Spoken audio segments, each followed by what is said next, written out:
What is up, everybody? Welcome back to Bitcoin and Markets. My name is Ansel Lindner. Happy Monday. Monday is Fundamental Report Day, Bitcoin Fundamentals Report that has been going out on bitcoinandmarkets.com for over 4 years. We are on issue 250, 263. Let me share my screen and just get right into it, guys. So bitcoinandmarkets.com. You can sign up to get all of my notifications of all the content I drop, as well as this fundamentals report. So you can head over there right now and do that. Appreciate everyone that supports on bitcoinandmarkets.com. What else? I wanted to say something else up front. Oh yeah, live streaming, guys. I'm live streaming on YouTube, Rumble, and Twitter. So added back Twitter. I can't decide whether I want to keep doing the Twitter live streams or just do YouTube and Rumble, but right now we are going back onto Twitter or X, whatever you want to call it. Okay, so this is bitcoinandmarkets.com, issue 263 of the fundamentals report. Let's jump right in. So I always start off with a meme, and this didn't really have much to do with like this week, but this is a very good meme about just all the stuff that is in the Bitcoin rabbit hole, you know, where you see the matrix for what it is. And if you guys are new to my content, you know, I think of a lot of this stuff, but I have almost a contrarian take on everything. I mean, so many different parts of Bitcoin, but I am a Bitcoin maximalist. I'm a Bitcoin only person. I've never sold a scam, even though I've been doing this podcast since 2016. Never sold a scam, never taken a dollar from an advertiser to pump their scams, even though, you know, back in 2017 through about 2021, you could be making a six-figure income by doing a podcast and taking sponsorships like that. But never have done that. And this is all what you learn when you go down the Bitcoin rabbit hole. So I thought this was an appropriate meme. Okay, let's keep going. Up front, I have the snapshot of Bitcoin consolidating at the highs right now. I was just talking with Telegram before we went live that it's amazing how stable and how low the volatility is in Bitcoin if you just take out 12 days. I went through the chart, counted out the 12 big candle days this year. If you take those out, Bitcoin is pretty much flat. I've done something similar for 2022 where you take out all the down days because, you know, those were liquidation crashes where Terra Luna went belly up, or, you know, Three Arrows Capital, Celsius, FTX, whoever you're talking about, those big down days, if you take those out, Bitcoin, you know, was very stable. It was actually very stable, and it's been very stable this year as well with the opposite kind of down days. But anyway, right now we're consolidating at highs, and we will go over the price chart here in a second. Media sentiment, I switched this to negative this week. This is not scientific. It is just my evaluation of what's going on in the media attention for Bitcoin, because we had this Wall Street Journal FUD, as well as a UN report, and we're going to cover both of those here today. Network traffic is medium. The mempool is still increasing slightly, but fees are not really going up. It's not affecting fees at this time. So I said it's medium network traffic. Mining industry is very stable. I even debated whether to start or to add to this snapshot like the mining ETF. There's a Bitcoin mining ETF that holds the public, you know, shares of all the mining public miners, and then using that as this kind of evaluation of the mining industry. But I'm not going to do that. But yeah, it's very stable right now, even the mining stocks. Days until having 165, we are well under the 6-month mark. Price. So yeah, we did have a big week this week from last Monday to today. Pretty much $3,300 in the green. That's over 10%. Last week was 8% up. This week is 10% up. So we've had 2 very good weeks for Bitcoin. Market cap sitting at 670 billion. Satoshis per dollar, 29.12. And that's under 3,000. That's kind of a real good mark to pass the 3,000 Satoshis per dollar mark. And 1 finny, that's my denomination. That's 1/10,000th of a Bitcoin, right in the middle of the decimal places, is $3.43. Mining sector, the last difficulty adjustment. Oh, I didn't update that one, guys. Crap. Let me, sometimes this happens. One man show. This is the site that I tend to use, newhedge.io. And let's see, yesterday we adjusted 2.3477%. And right now we are on track for about somewhere around a 3 or 4% increase next time. So that would be in 12 days from now. I did update that. I forgot to update that number. Okay, so mempool is sitting about 128 megabytes according to mempool.space. Fees for the next block when I took this data was 62 cents or 13 cents or sats per virtual byte. And the low priority fee was 58 cents. So not a big difference there. Lightning Network, this kind of surprised me. Oh, Jesus, guys, I forgot to update that. I'm gonna go back and fix this right now, live, and update this color because this bugs the hell out of me. Thought I had turned that green. One second. Do.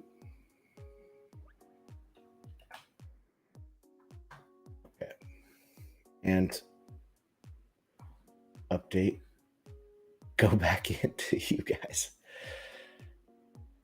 Oh, there we go. Nice and green. And actually, there is some background music still playing, so I'm going to make sure to shut that off. Sorry about that.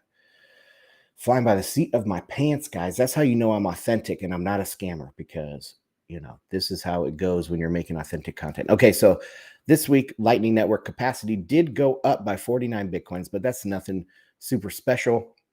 But it is good in the sense of the Lightning exploit that we talked about last week. And we're going to talk about it again this week. But, any positive number, almost 1% more Bitcoins joined the Lightning Network. I think that at least says that possibly there was an overreaction to this exploit in the Lightning Network. Channels did decrease. They continue to decrease, still sitting at that 62,000 mark. And man, we need to add a 0 to the number of channels for Lightning Network to really take off. All right, next section. In case you missed it, I did write a member-only post for the professional tier on the website, stock market update, yield curve, and rollover Bitcoin price. So cover a lot of stuff in that post. Community streams, of course, and I did I published a podcast last week, so you guys can check that. I'm still publishing podcasts, not as much as I should, but at least one a week, and you can find that on iTunes, Spotify, SoundCloud, all of those different outlets for your podcasts. Okay, blog. I didn't put anything out, but I have been working very diligently on the next demographic post. So hopefully that can come out this week. I'm going to try to get that out. Bitcoin Magazine, I did write for, I do write for the bmpro.substack.com, their professional newsletter. And last week's post was titled Bitcoin Breakout Confirms Recession, and actually got really good feedback on this one, quite a few likes. So check that out, guys. Okay, headlines. Let's get into the main stories of the week. Wall Street Journal has posted a correction to their Hamas funding story. Finally, I think I've talked about this last week on the newsletter, but it might have happened like Tuesday of last week. I can't remember now, but the FUD came out, that Hamas was using cryptocurrency, not Bitcoin, but cryptocurrency for money laundering or funding or donations, to raise funds. And this was put out on the Wall Street Journal. And then immediately a group of senators put forth just a letter saying that they condemned this practice and that it really looked bad for Bitcoin. Of course, Bitcoin Twitter jumped on top of this and debunked it almost instantly, but nobody looks at the correction, right? The main thing is that initial headline that is going to get, say, for every million eyeballs that see that first headline, there's only going to be a couple thousand that see the correction. So the damage was done. And I have a little bit different take on this. So where do I want to start on this written part? So initially, Wall Street Journal refused to fix the article because they were using a previous blog post by Elliptic. So Elliptic put out this, and I linked to this Twitter exchange from Laurent MT on Twitter. I followed him for a long time. But the Elliptic blog post dated to July.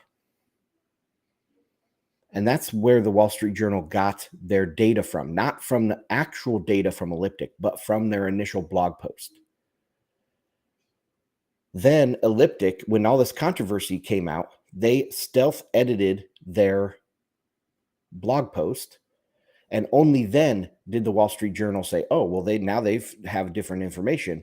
Where did we get that from that post? Okay, well, we're going to have to correct now too. So then the Wall Street Journal offered a correction, and this is what the correction read.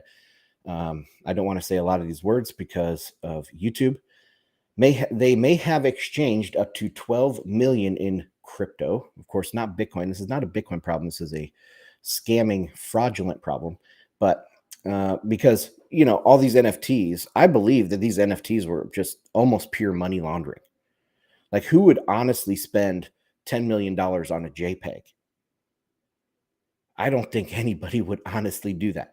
But if you were laundering money, you could just flip-flop some NFTs and bingo bango, you've washed your cash. So I think a lot of this is money laundering. But anyway, so they said may have exchanged up to 12 million. That's their big correction. And they also said some of the wallets belonged to crypto brokers that may have also served Palestinian Islamic Jihad clients. So they did make a correction, and that was good. But everybody's blaming Wall Street Journal. Very little blame is going to Elliptic, who is the one that actually deserves the blame. They are a proud WEF technology pioneer. It's displayed right on their website. And they've been caught now publishing fake data, giving ammunition to Bitcoin attackers. And we know the WEF wants to attack Bitcoin. All of their Davos stooges out there, Elizabeth Warren being their front man, but especially over in Europe where they're really entrenched, they're trying to fight Bitcoin and trying to launch a CBDC over there. So we know the WEF wants to attack Bitcoin, and now this WEF technology pioneer partner is giving ammunition to attack Bitcoin. Yet we are all worried about the Wall Street Journal. I mean, we should be worried about the Wall Street Journal. They are not blameless here. But I think Elliptic deserves a lot more blame. Okay, enough of that story. Let's get on to geopolitical hedge stuff. So maybe this is a dead horse and I'm continually beating it, but I posted, or my podcast last week was about Bitcoin as a geopolitical hedge. And when I posted that, I think on Wednesday, I tagged Bob Elliott and Michael Green in that tweet and said, hey, do you guys want to recant? Because look at Bitcoin price, look at what it's doing. Here's my podcast episode, yada, yada, yada. And at least Bob Elliott responded. And he said, I do not recant. It's not how it trades, or it's not the price, but it's how it trades. Okay, so he's already kind of changing his position, which I said that he would do. So what is, let's see, hold on. I wrote about that, but anyway, I said that they would change they would move their goalposts. They would change the kind and amount of evidence that they needed to consider it a geopolitical hedge, which, their opinion doesn't really matter, but it's fun to go back and forth on this stuff. And so first they're saying, the price of gold shot up initially. So now they change it from a arbitrary one-day move as a reaction to geopolitical stress to now not necessarily the price movement, but how the price movement happens, And I pointed out over and over about how gold was the most oversold in like 7 years at that time. coming into horizontal support, and no wonder why it bounced hard. But how it trades, they don't go into that.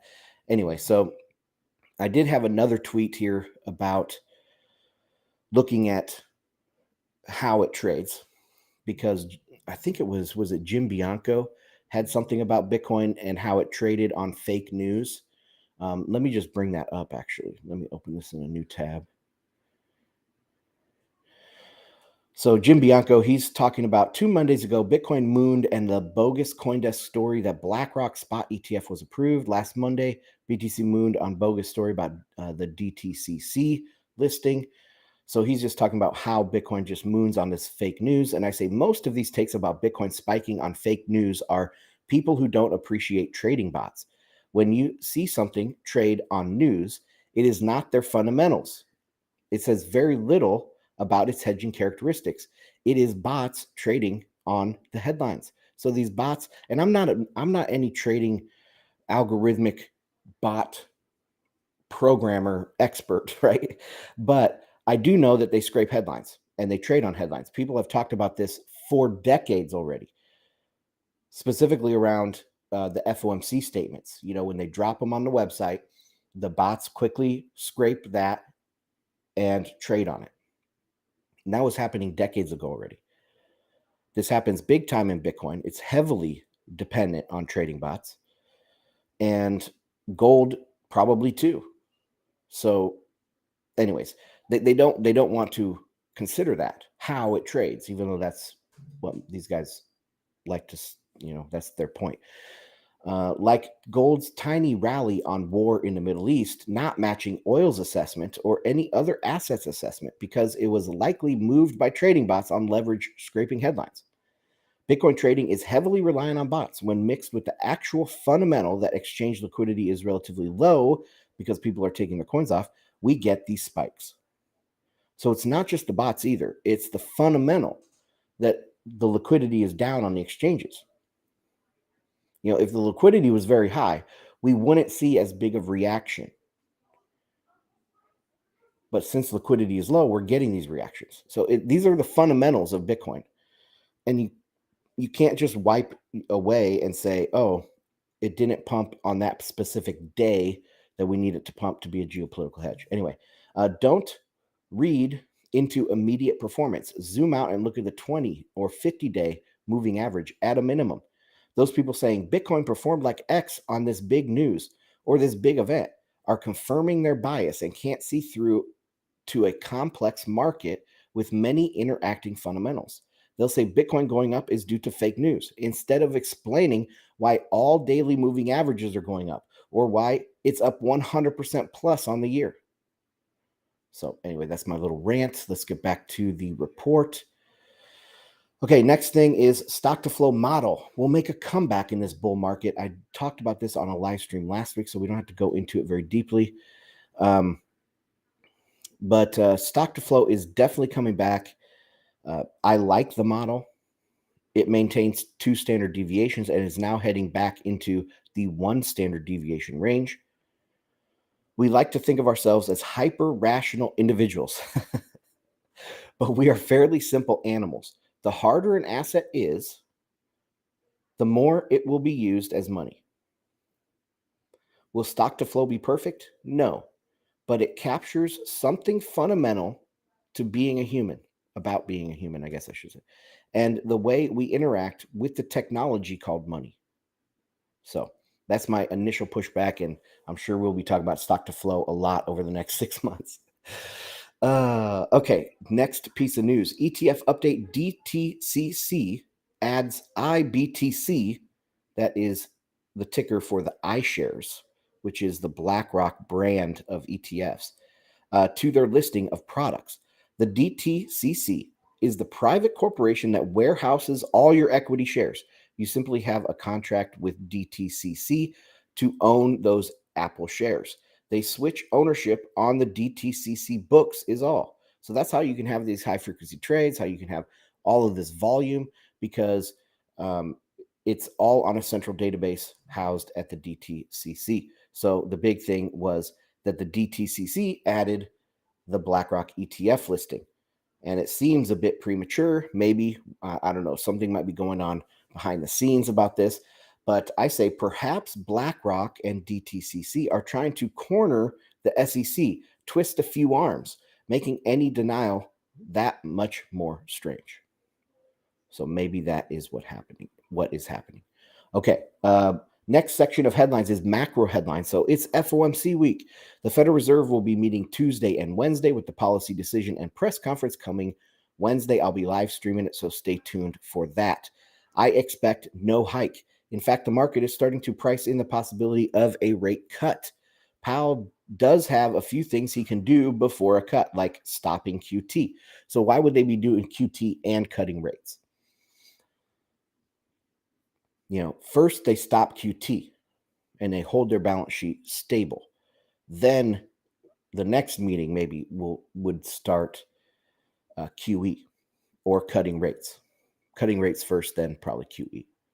So they have a lot of things they could do. They can even lower their interest on excess reserves to try to force some of that money out into the economy or, onto different parts of the bank's balance sheet so that they can then use it to expand lending or, act as collateral on their balance sheet in other ways. So they have a lot of different tools. They don't need to cut rates right away. So anyway, that's just what I was saying there. I do expect a slowing of QT first before a rate cut. So they can also do funny things with QT. They could, what is it now? It's like 80 billion a month, I think. So they could cut it to 40 billion. Where they're letting only 40 billion roll off their balance sheet every month. They could go down to 20. Who knows? But they could taper that down, then cut. And we'll see what Powell comes up with. But back in 2019 into 2020, Powell was trying to be ahead of the coming recession. He saw a recession. I think all the Fed governors probably saw the recession coming, but it's very hard to build that into a narrative. Because the minute that a Fed chairman says, I think a recession is going to come in about 12 months, so we need to start cutting rates preemptively, what's going to happen? The market's going to front run them, and we're going to slide into recession early, or the stocks are going to crash. And, it's a lot of people say that the Fed, their big thing is the stock market. There's the Fed put, and there's the plunge protection team, which are real things. But can you imagine the chairman coming out and purposely trying to crash the market? How much he would be sued? How much, what kind of fallout there would be from this? There would be an uproar. The Fed would be ended tomorrow if that happened. And I'm not saying that's a good or bad thing, but that's why the Fed can't come out and be honest about what they see. They have to build a narrative and maintain a narrative and try to finesse the market into believing their narrative. So Powell, I think, is on top of this, and he will build out, be ready for some dovish speak. They're going to shift their messaging more dovish before they would stop QT. Then they're going to stop QT. It's going to get even more dovish. Then they're going to do some other trickeration, maybe cut or QE or something. But it's all going to just watch the narrative. Powell already has gone through this once. So I expect him to have learned from that first time, and we'll see. Maybe he'll try something different going forward. But FOMC week, Wednesday is the day I will be live streaming. Okay, GDP came out this week for the U.S. This is Q3 GDP, and it hit 4.9%. I think a bunch of GDPs have come out globally, but I only pay attention to the U.S. one and sometimes the Europe and China ones. But okay, so Q3 GDP hit 4.9%. Overall, it was a solid print, and I did not expect that. Okay, I expected there to be some funny business going on with import-export math, I call it. So, how imports are subtracted from GDP and exports are added to GDP. Well, if you have a situation where they're both falling, but imports are falling faster. That makes the total look better, like it got bigger, but they're both falling. So that's what I expected to be the main culprit behind this GDP print, but that's not the case. There was robust consumer spending, robust investment. Services did really well. The one minor item that I did find after digging through the long table is that, what was it? Disposable income dropped by 1%. And that could portend something, what's coming in the next couple quarters. So taken as a trend, this is not a good GDP. So even though it's solid, and I couldn't find any funny business going on, it is not far enough, bullish enough out of the bearish trend to change that trend. So the economy is still slowing. It's still sinking. The ship is still sinking. There was just a few extra people bailing out with buckets, and it got a little bit better for a period of time, but it's going to get worse. Okay, so in other words, it didn't jump out and say, wow, we have liftoff in the economy. The general trend is still towards slowdown, with the decline in disposable income showing that future quarters will very likely slow. If we had these same numbers, but disposable income rose 3 or 5%, something like that, it would have been major news. As you could tell this week, most people didn't care about this abnormally high print anyway. And here is the chart or the bar graph. Looking pretty solid here, up at 4.9%. And another one with some of the breakdown. Consumer spending was robust. Inventory investment was robust. And of course, there's an inventory cycle. So if the inventory investment is robust this quarter, most likely next quarter it will be less because inventories will be more full and you won't have to order as much for your inventory, especially if the economy is slowing, right? So there is the inventory cycle is an easy way to visualize or to kind of conceptualize why you might have some bouncing months. Like everything is going down, and then there's one month that's a little bit higher, and then the trend continues because the inventory cycle. You can plus up your inventory, and when you're buying to plus up your inventory, that makes the economy look better. But now you have a lot of inventory. So what do? You stop ordering and you just sell down your inventory.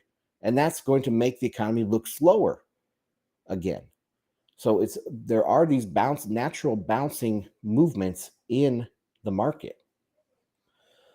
Okay. What else? Nothing much else to talk about on that one.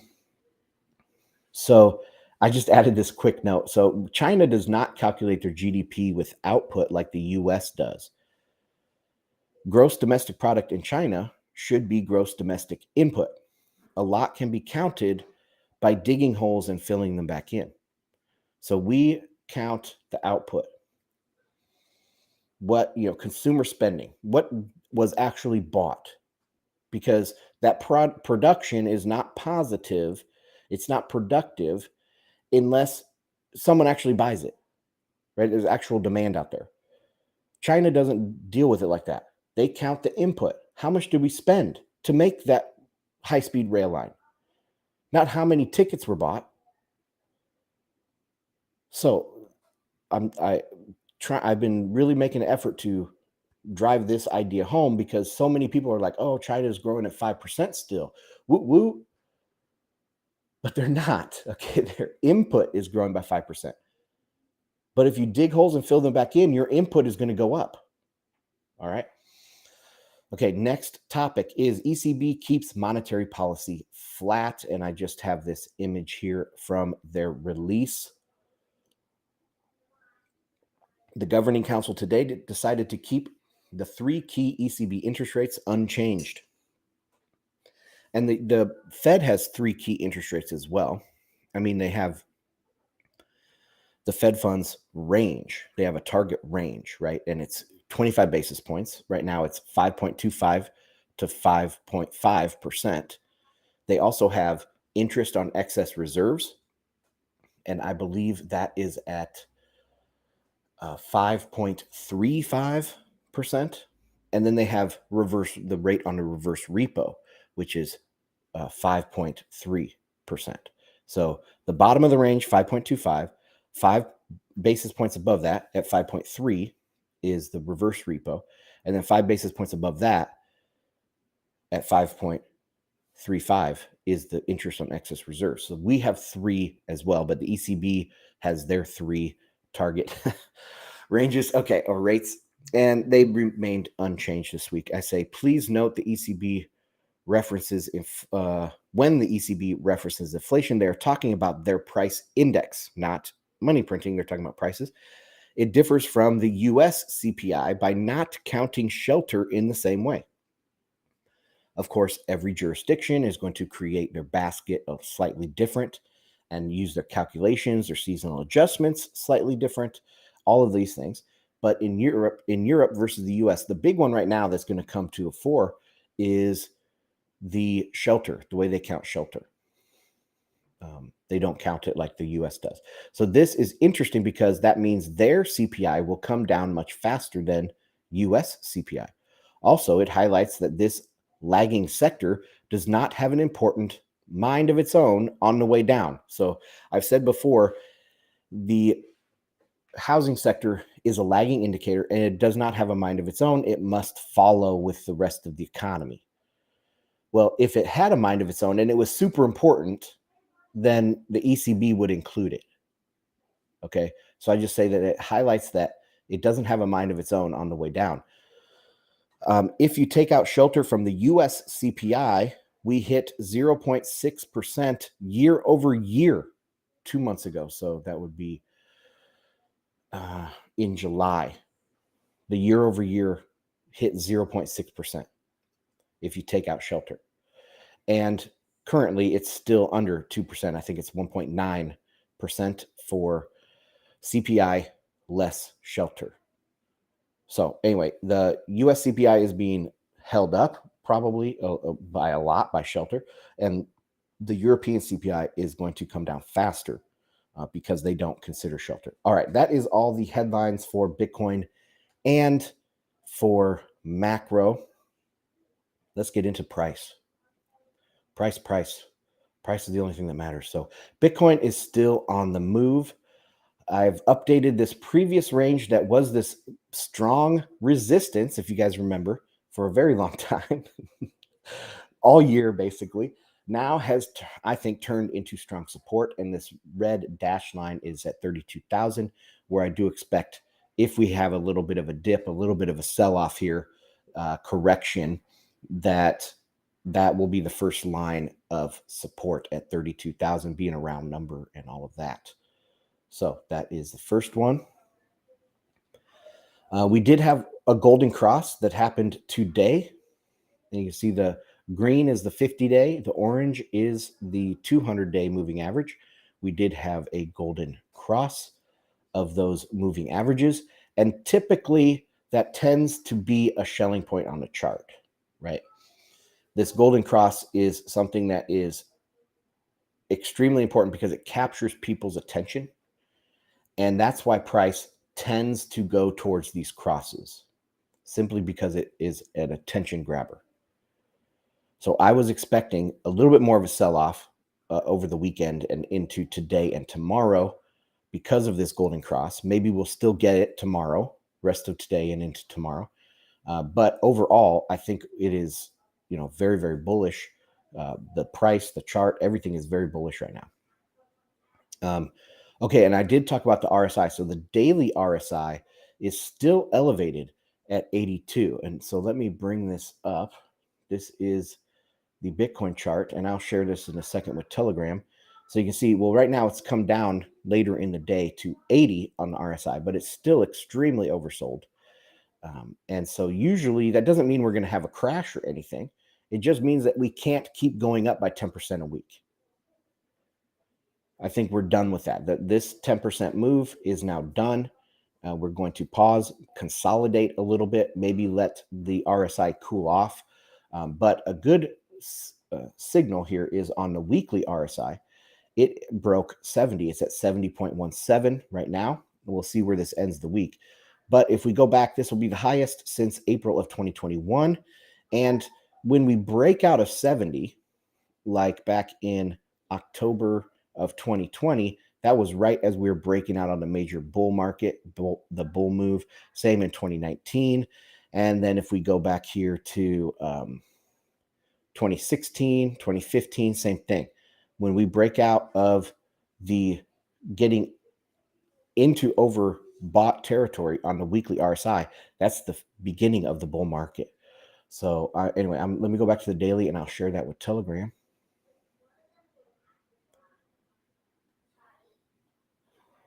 Since I am not sharing my screen over there today. Oh my gosh. Guys, I just closed down Telegram. I just freaking closed down. Am I back on? Let me join.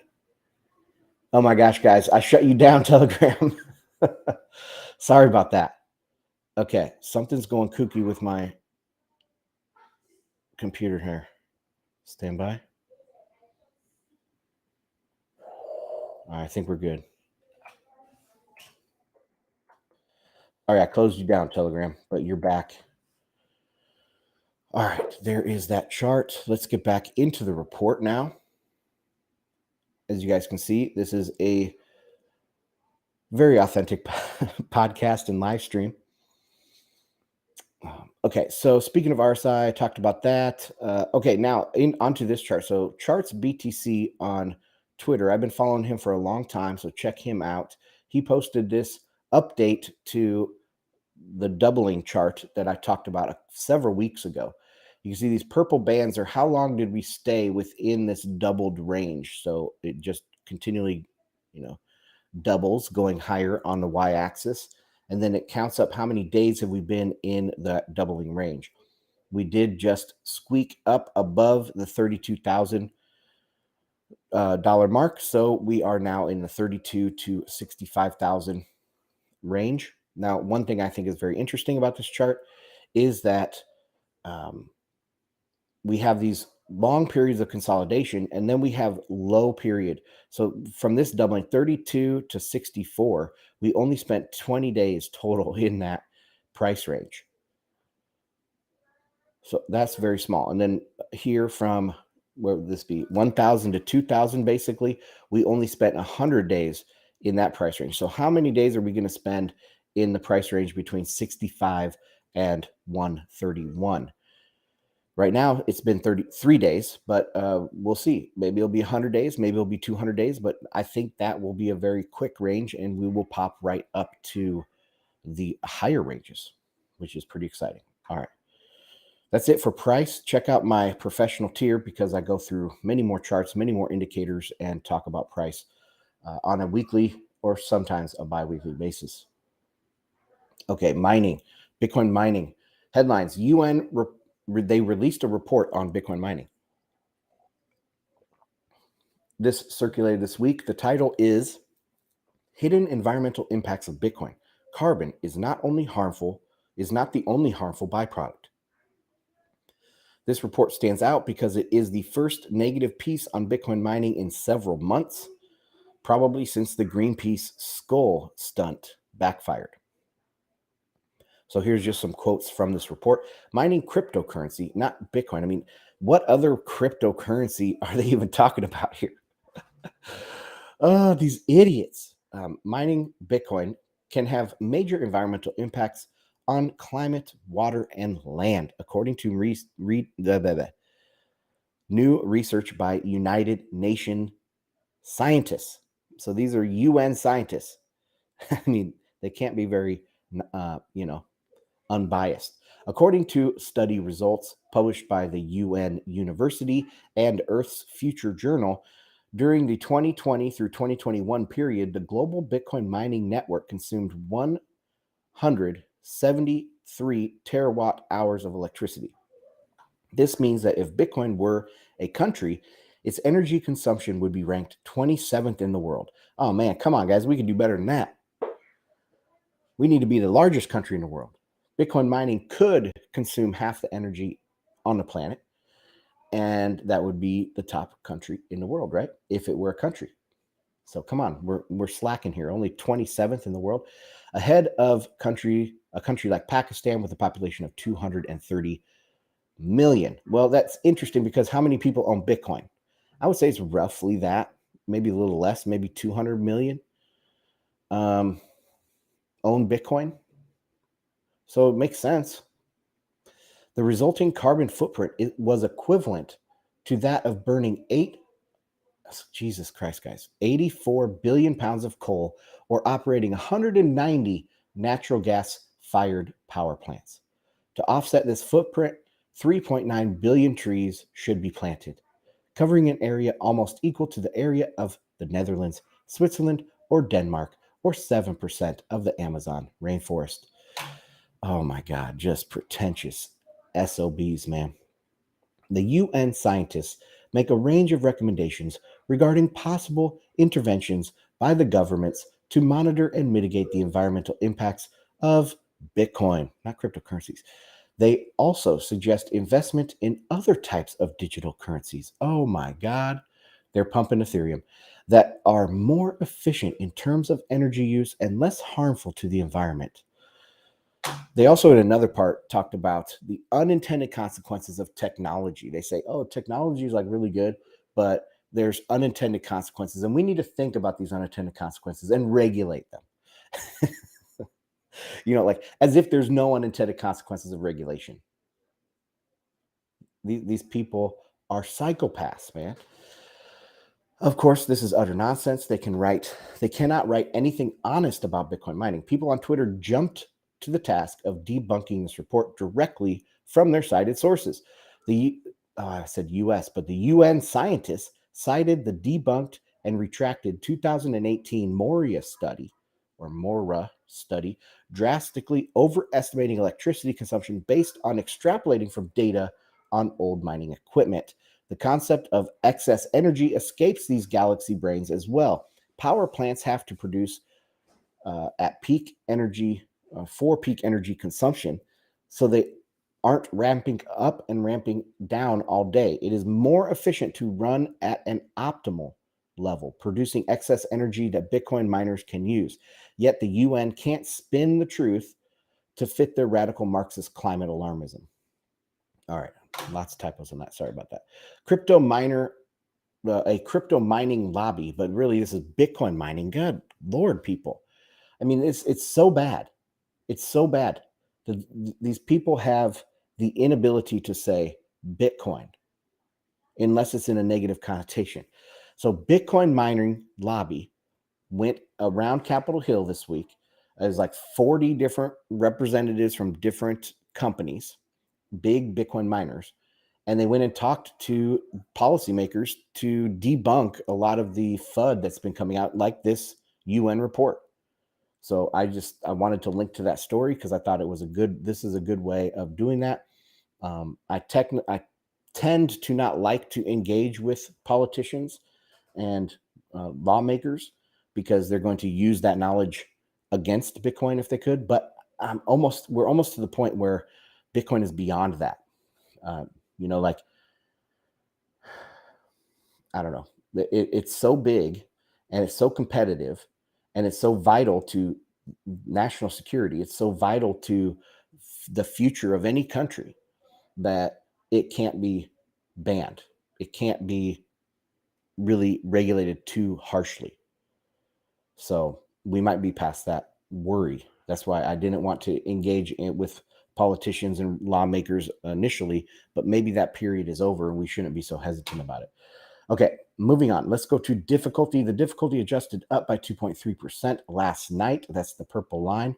This is SEPA. He actually got his website to update. And I can't zoom in on this image for some reason. So the purple line is the difficulty you see just here on the left, bumped up 2.3%. And the hash rate, these are all different moving averages of the hash rate. And you can see that they are maintaining very stable right at all-time highs or very near it. Okay, let's go on to the next one. The mempool continues to grow here on the far right. Lots of pink. You can see that that's the very lowest cost transactions. Each of these strata here are different ranges of fees. I don't know if they go by 5 Satoshis, in groupings or what, but the pink is the very lowest, cheapest fee. And you can see that's what most of the transactions in the mempool are, these very, very cheap fees. Those will be confirmed, but of course the miners are going to take the fees with, or the transactions with higher fees first. That's why you don't see a lot of the more expensive fees going adding on top right now, because they are all being mined, and just enough to not get to these cheap transactions. So pretty soon this will be chewed through and it should be fine. There's nothing really to report about the mempool right now. All right, let's get into layer 2, and this is all about the Lightning Network. So last week I talked about this replacement cycling attack and how that one guy, that one Lightning developer, quit being a Lightning developer and went to Core to still develop on Bitcoin, but he couldn't bring himself to continue working on something that he knew was basically broken, or that he thought was broken. But anyway, Shinobi did a good breakdown of this and published it on Bitcoin Magazine. I think he's now a regular contributor to Bitcoin Magazine, so this was a really good post that he had this week. It's a good one. It's very technical, so I recommend going and reading it. I'm not, I know the basics of the technicals of Bitcoin, but I can't talk to it nearly as well as Shinobi, but I did quote him at length here, so let's go through this a little bit. So the replacement cycling attack is a complicated way to try and accomplish exactly that undesired outcome that he described earlier in the piece before this quote. The target node losing money by having the outgoing hop claim the funds with a success transaction, and the incoming hop claiming funds through the refund transaction. This necessitates stalling out the victim node and preventing them from seeing the pre-image in the success transaction on one side after all the time lock expires on the other side, so they can claim the refund there.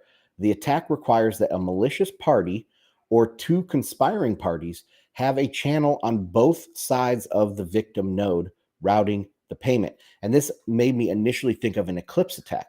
So you can attack nodes on the Bitcoin network by an eclipse attack. So you become all of the nodes that they're connected to. So let's say your Bitcoin node has, 10 to 20 connections, and the malicious attacker is all 10 or 20. So you are eclipsed by the attacking node, the attacker, and your node can't see anything else. So it doesn't know anything. So it can be attacked. That individual node can be attacked. So that's what this reminded me of, is some sort of eclipse attack on the Lightning Network. Anyway, he then described the very detailed process of holding the pre-image and success transactions and publishing to the network in a certain way to almost eclipse the target. Okay, there I go. I said that. Continuing on here, this is Shinobi. The problem with this is twofold. First, the victim's Bitcoin core node must be specifically targeted to ensure that at no time does the pre-image success transaction propagate to their mempool, where their Lightning node can acquire the pre-image. So you not only have to be attacking their Lightning node, you have to be attacking their Bitcoin core node too. Interesting. Secondly, if the second transaction Alice uses to evict the pre-image transaction is confirmed, Alice incurs a cost. So this is important. That means every time Bob rebroadcasts his timeout transaction, Alice has to pay a higher fee to re-evict it. And then that is confirmed. And when that is confirmed, she actually incurs a cost. So you can make it expensive up to the price or up to the value of whatever you're being threatened to lose, right? You can make Alice incur that cost. So Bob can force Alice to incur a big cost simply by regularly rebroadcasting his timeout transaction with a higher fee. It would also be possible to prevent the attack completely by changing how HTLC success and timeout transactions are constructed. By using the SIG hash all flag, which means the signature commits to the entirety of the transaction and becomes invalid if the tiniest detail, like adding a new input of the pre-image, blah, blah, blah, is changed. So there's multiple ways that people can mitigate this. Peter Todd has also proposed a new consensus feature that would entirely solve the issue, essentially a reverse time lock, where the transaction would become invalid after a certain time or block height instead of becoming would become invalid after a certain time instead of becoming valid after. Going that far, however, is not necessary in my opinion. Simply rebroadcasting your transaction regularly with a slight fee bump is a massive mitigation of this attack. But there are also numerous dynamics that just make it not a serious issue regardless. So, very good write-up there by Shinobi. I appreciate him doing the good work over there at Bitcoin Magazine. And that's going to do it for this update, guys. This was Bitcoin and Markets. Ansel Linner. I'm going out on YouTube, Rumble, on Twitter. Like, comment, subscribe. Actually, let me do that. Let me go check the comments and see if there are any comments from Rumble or YouTube. And I'm not seeing that. Let me go to Telegram, see if there's any been posted in this chat to this discussion. And I'm not seeing that either. All right, well, that is going to do it for today, guys. Thanks for joining me, and I'll see you on the next one.